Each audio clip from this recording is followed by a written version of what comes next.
하나님의 말씀 같이 보겠습니다. 구약 성경 창세기 29장 5절에서 10절까지 말씀입니다. 우리 한 절씩 교독하도록 하겠습니다. 5절 말씀 제가 읽겠습니다. 야곱이 그들에게 이르되 너희가 나홀의 손자 라반을 아느냐? 그들이 이르되 아노라. 야곱이 그들에게 이르되 그가 평안하냐? 이르되 평안하니라.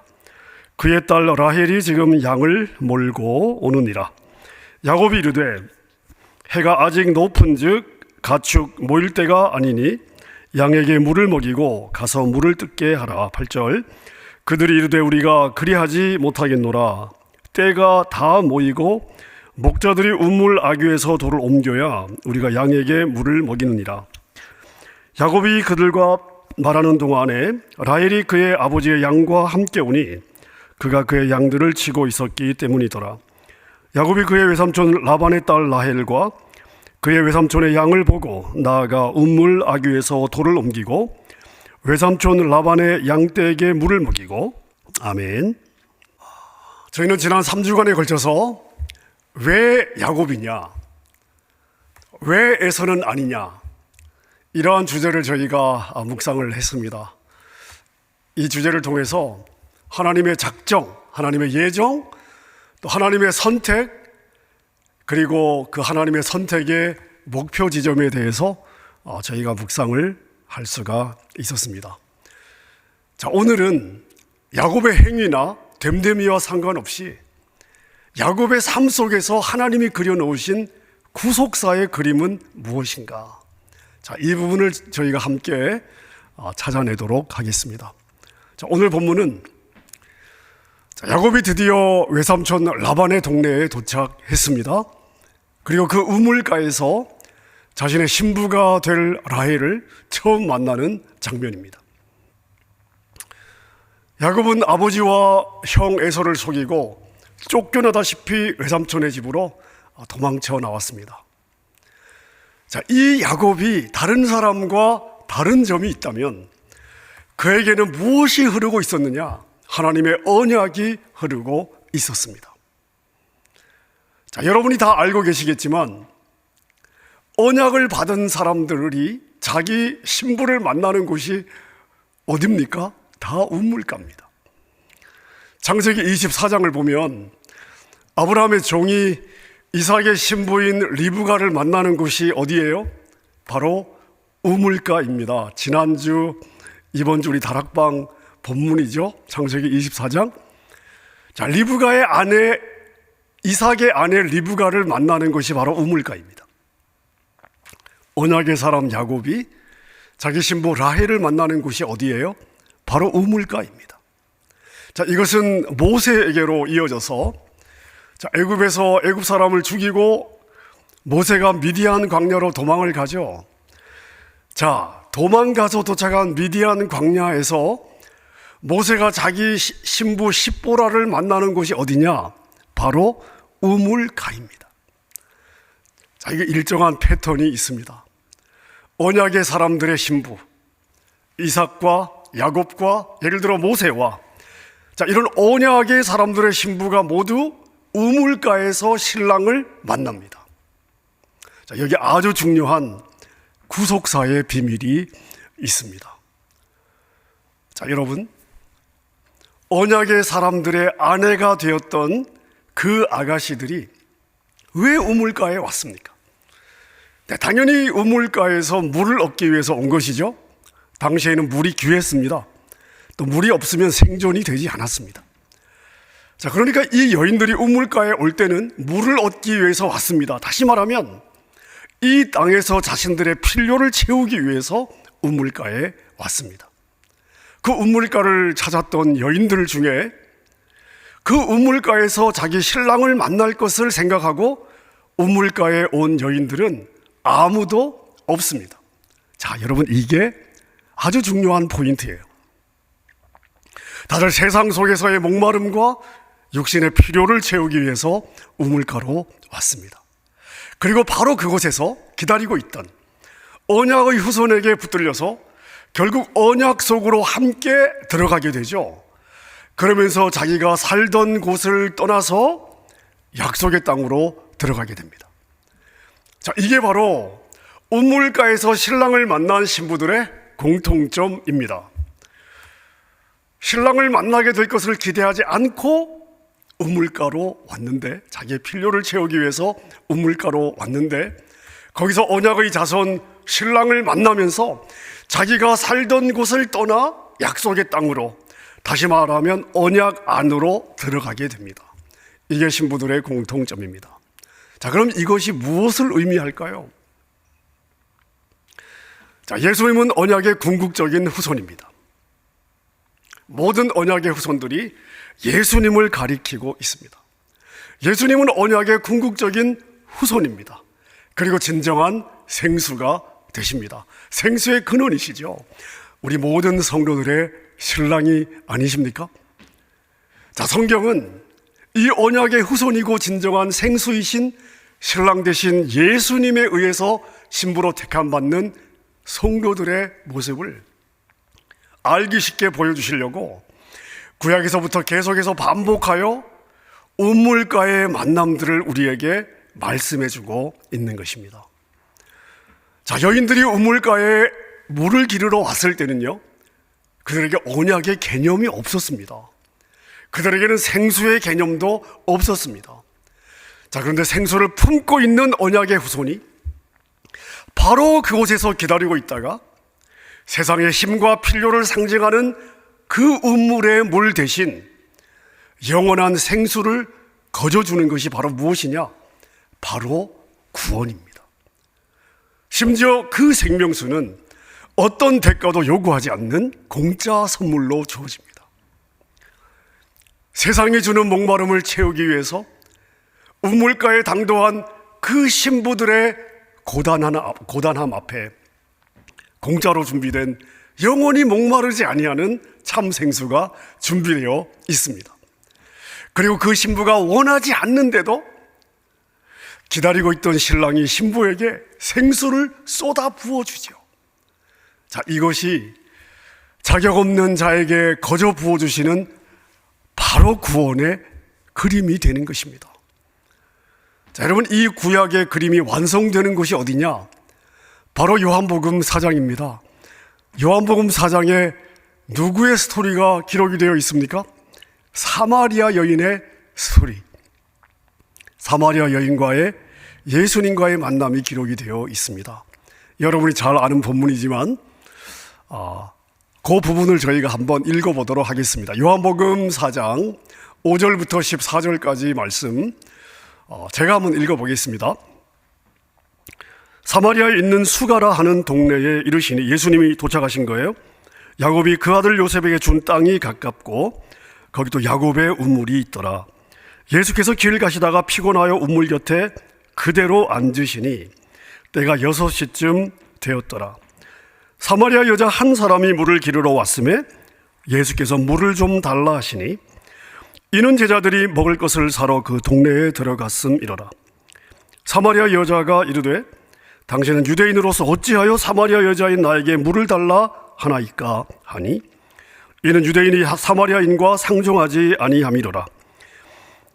예수께서 대답하여 이르시되 내가 만일 하나님의 선물과 또 내게 물을 좀 달라는 이가 누구인 줄 알았더라면 내가 그에게 구하였을 것이요 그가 생수를 너에게 주었으리라. 여자가 이르되 주여 물 기를 그릇도 없고 이 우물은 깊은데 어디서 당신이 그 생수를 얻겠사옵나이까?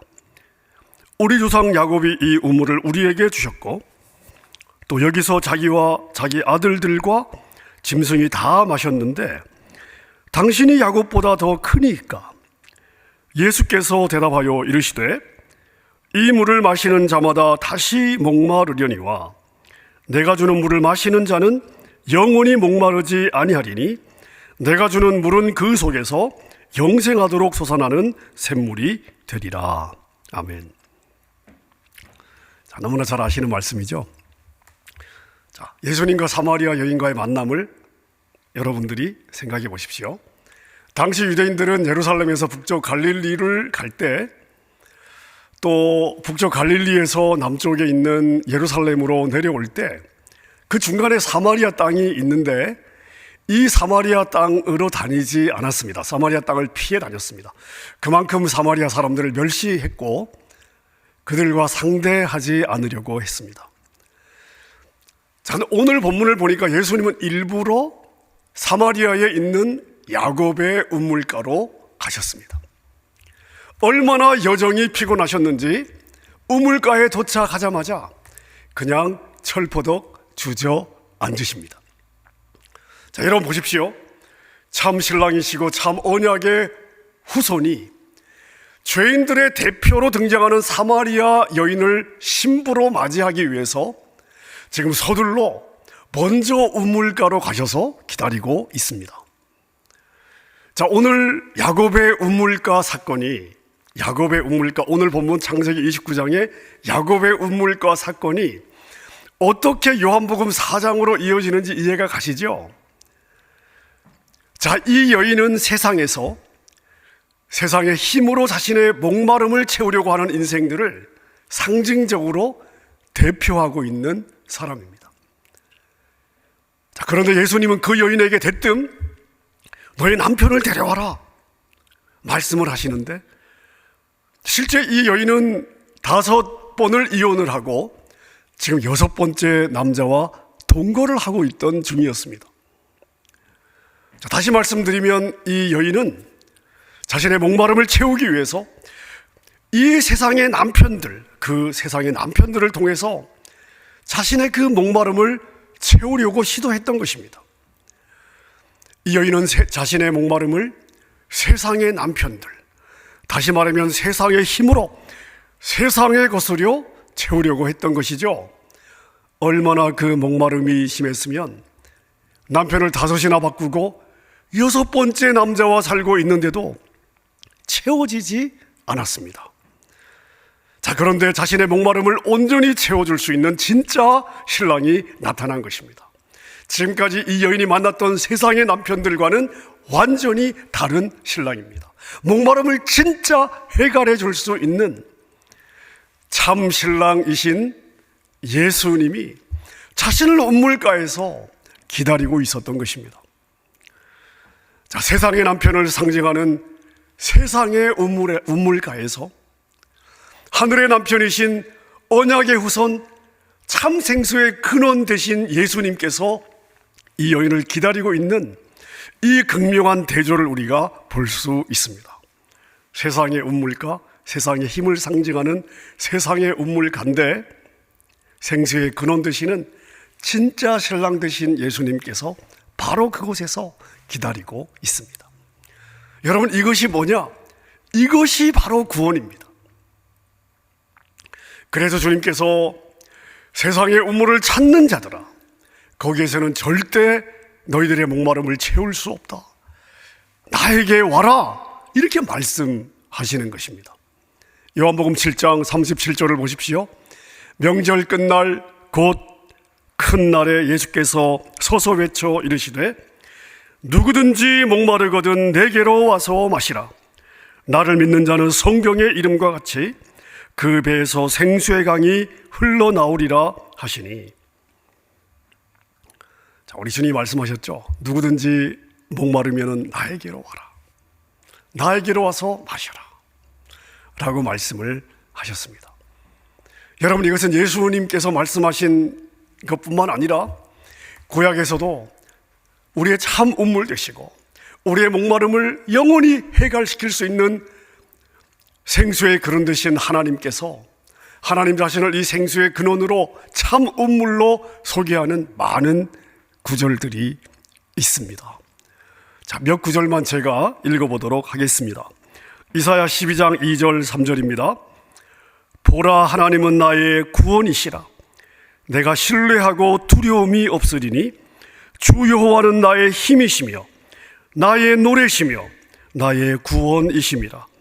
그러므로 너희가 기쁨으로 구원의 우물들에서 물을 기르리로다. 아멘이죠. 자, 이사야 49장 10절입니다.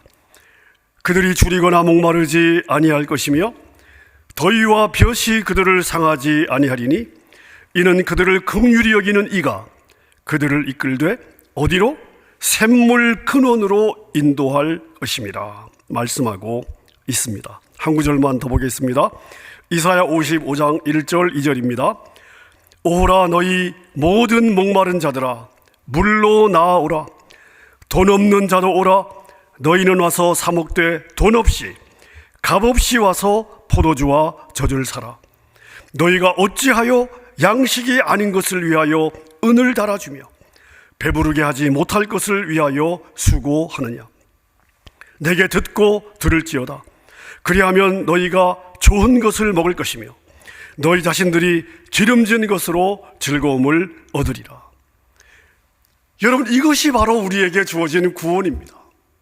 자, 그런데 사람들은 양식이 아닌 것을 위하여 은을 달아주고 배부르게 못할 것을 위해 수고하고 있습니다. 여러분, 그게 바로 세상의 운물이에요.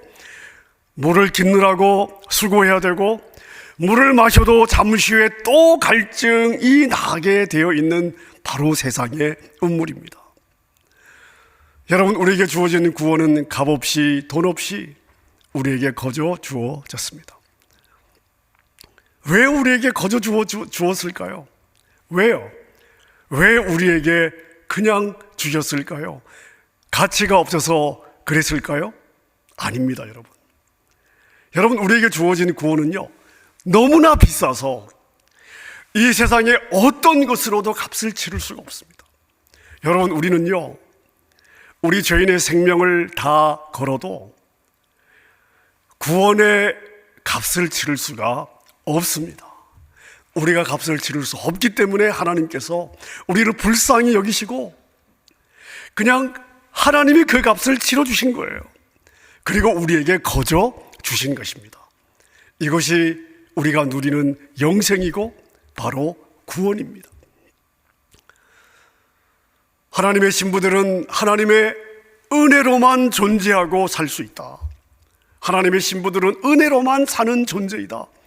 이것을 가르치시기 위해서 은혜로, 선물로, 그리고 공짜로 거저 주시는 것입니다. 자, 근데 사람들은요, 그런 하나님의 호의, 그런 은혜를 가볍게 여기곤 합니다. 왜요? 자기가 대가를 치는 게 없거든요. 가볍게 여기는 거예요. 당장 눈에 보이지 않거든요. 그러니까 가볍게 여기는 것입니다. 생수의 근원이신 그 하나님이 자기 앞에 있는데 불구하고 세상에 헛된 우물을 파는데 여념이 없는 것입니다. 여러분, 그래서 하나님은 여러 차례 경고를 하셨습니다. 예레미야 2장 11절부터 보면 어느 나라가 그들의 신들을 신 아닌 것과 바꾼 일이 있느냐. 그러나 나의 백성은 그의 영광을 무익한 것과 바꾸었도다. 너 하늘아, 이 일로 말미암아 놀랄지어다, 심히 떨지어다, 두려워할지어다. 여호와의 말씀이니라. 내 백성이 두 가지 악을 행하였나니 곧 그들이 생수의 근원 대신 나를 버린 것과 스스로 웅덩이를 판 것인데 그것은 그 물을 가두지 못할 터진 빵꾸가 났다는 거죠. 터진 웅덩이들이니라. 여러분, 이것은 세상의 운물에서 자신들의 목마름을 해결하려고 하는 죄인들을 향해서 너희들의 그 시도는 절대 성공할 수 없다. 왜? 여러분, 독에 구멍이 났는데 물이 쌓이겠습니까? 어리석은 삶을 살지 말라고 우리를 향해 던져주시는 하나님의 책망이고 하나님의 경고가 되는 것입니다.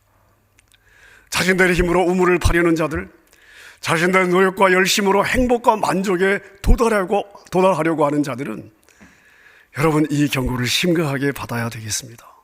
그들은 성경에서 바로 심판받을 자다. 하나님의 신부들은 하나님으로 만족해야 되고 하나님으로 행복해야 됩니다.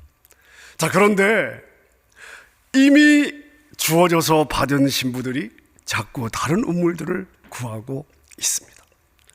믿음으로 깨닫고 믿음으로 볼 수 있는 참 생수 되신 하나님께는 관심이 없고 눈으로 확인할 수 있는 세상의 우물들에만 관심을 두고 있습니다. 여러분, 생수의 근원 되신 예수님이 아닌 다른 우물은 도대체 무엇을 의미합니까? 바로 다른 남편을 의미하는 것입니다. 자, 그러니까 사람들은 지금 내 남편이 보이지 않는다고 해서 지금 당장 나를 이 세상의 것으로 행복하게 만들어 주지 않는다고 다른 남편을 구합니다. 거기서 잠시의 쾌락과 잠시의 행복과 잠시의 만족을 구하고 있는 것입니다. 여러분, 이게 무엇입니까? 이게 바로 간음이에요.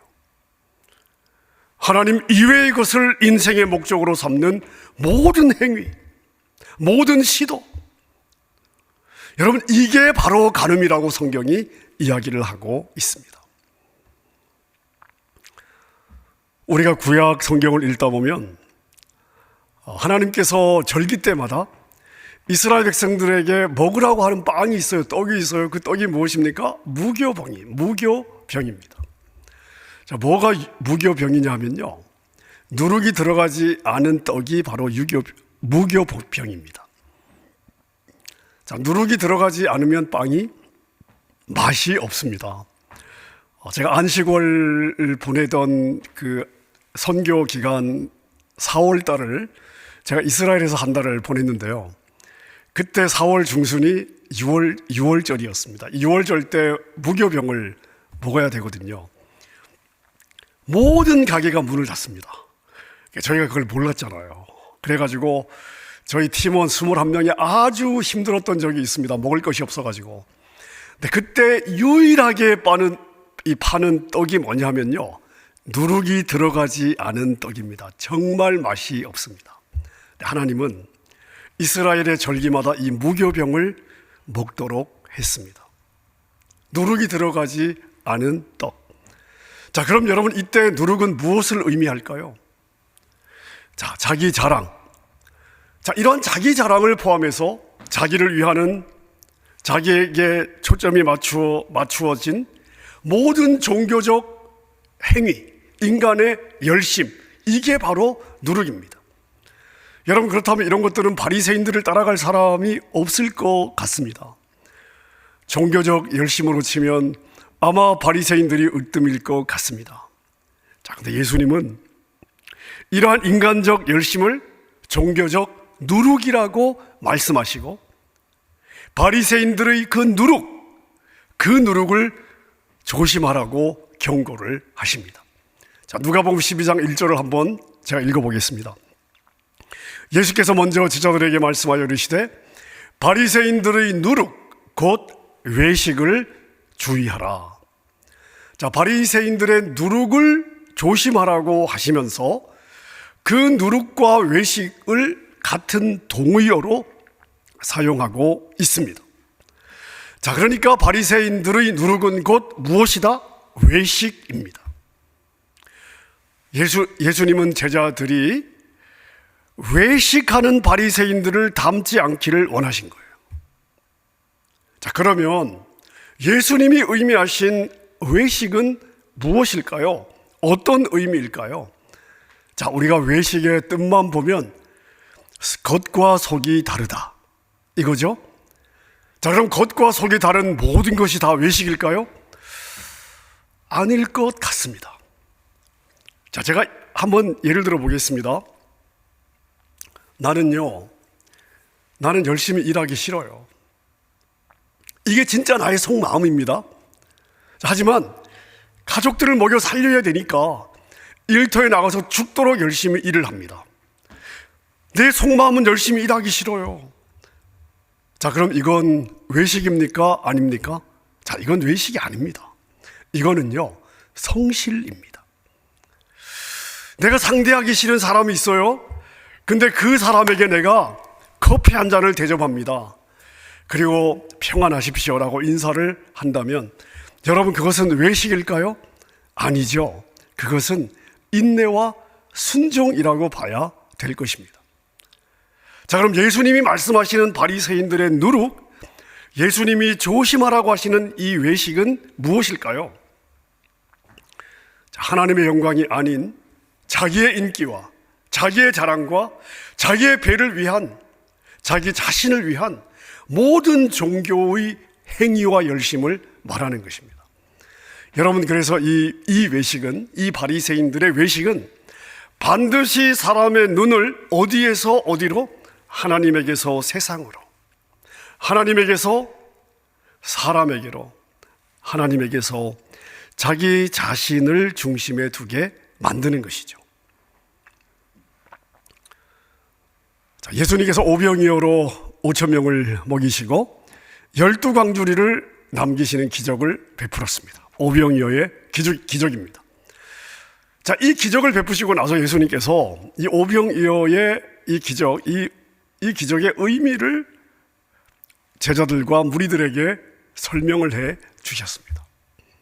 예수님은 이것이 곧 자신이 생명의 양식이 될 것을 예표하는 기적이다.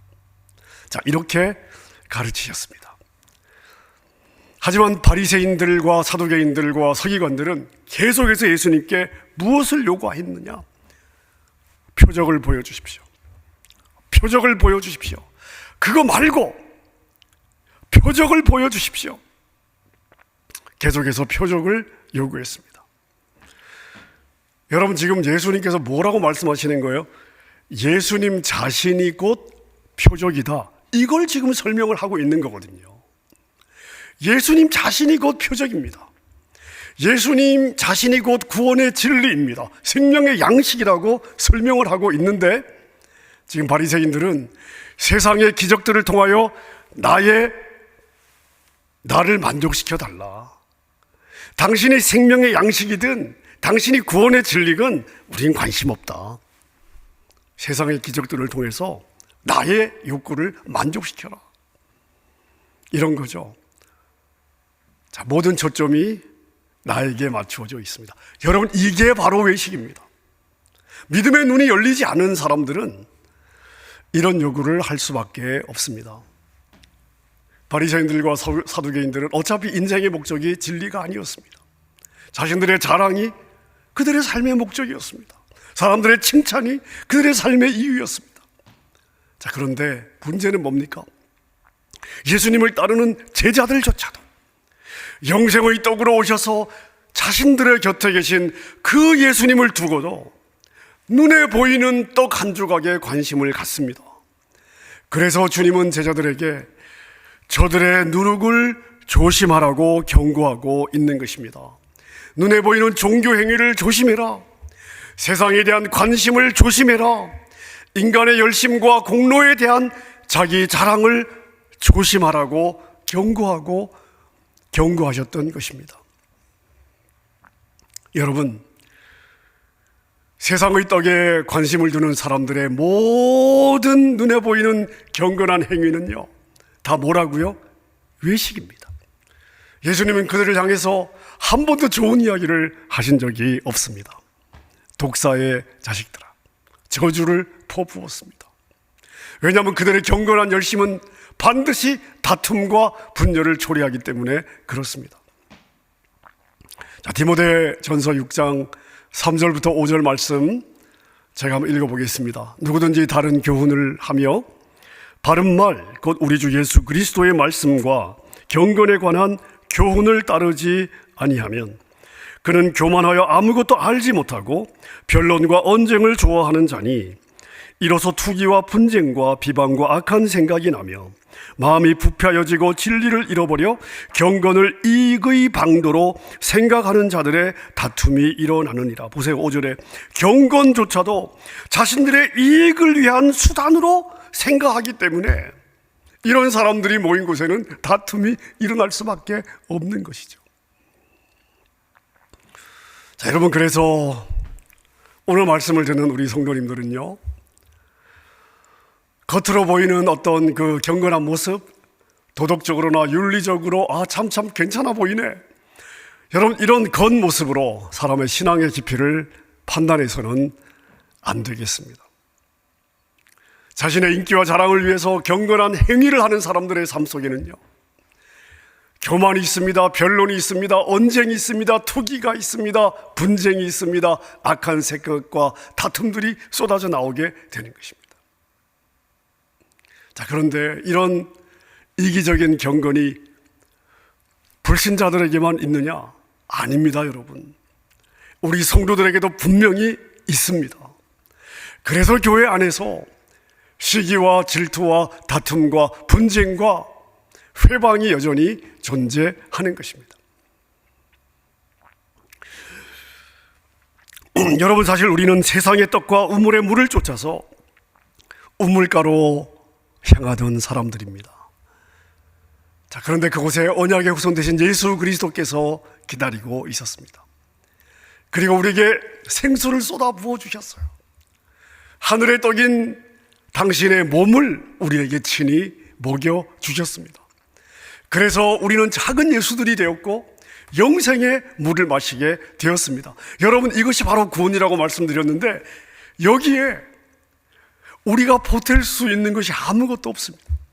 우리의 도덕적인 삶, 윤리적인 삶, 우리의 열심, 우리의 경건, 여러분, 아무런 도움이 되지 않습니다. 이삭이 리브가를 데리고, 야곱이 라헬을 데리고, 모세가 십보라를 데리고 언약의 땅으로 들어갔듯이 신랑 되신 예수님은 우물가에서 만난 우리를 생수를 먹이시고 당신의 신부로 삼으셔서 약속의 땅으로 인도해 가시는 것입니다. 그러면서 뭐라고 말씀하십니까? 세상의 누룩을 버리고 선한 목자이고 선한 신랑이신 나의 뒤를 순종하며 따라와라. 하늘 보좌 버리시고 이 땅 죄인의 몸으로 오셔서 죄인들을 위하여 친히 죽임당하신 순종하신 내 마음을 본받아 달라고 부탁하고 있습니다. 자, 여러분, 그러면 우리는 어떻게 해야 되겠습니까? 이런 부르심을 받은 우리는 어떻게 해야 되겠습니까? 그 약속의 땅으로 들어가는 길에 그 여정 속에서 순종하라 하면 순종하면 되고, 사랑해라 하면 사랑하면 되고, 용서해라 하면 용서하면 되고, 참아라 하시면 참으면 되고, 섬기라 하면 섬기면 되는 것입니다. 물론 실수할 수 있습니다. 실패할 수 있습니다. 넘어질 수 있습니다. 다른 길로 도망가고 싶을 수도 있습니다. 하지만 우리의 신랑은 당신의 목숨을 주고 신부인 우리를 샀기 때문에 절대 우리를 포기하지 않습니다. 반드시 약속의 땅으로 이끌어 가십니다. 아멘입니까? 만약 우리가 힘들어하고 헤매면 신랑은 신부를 야단치거나 정죄하지 않습니다. 길 잃은 양 한 마리를 찾아 헤매다 기어코 찾아서 안전한 우리에 들이시는 목자의 마음으로 우리를 돌보시고 케어하시고 보호하시고 인도해 주시는 것입니다. 여러분, 그래서 우리는 결단코 다른 길로 갈 수 없습니다. 여러분, 우물가에서 만난 약속의 후손 야곱 때문에 라헬과 레아가 언약 안으로 들어왔죠. 그리고 약속의 땅으로 들어가죠. 함께 들어가죠.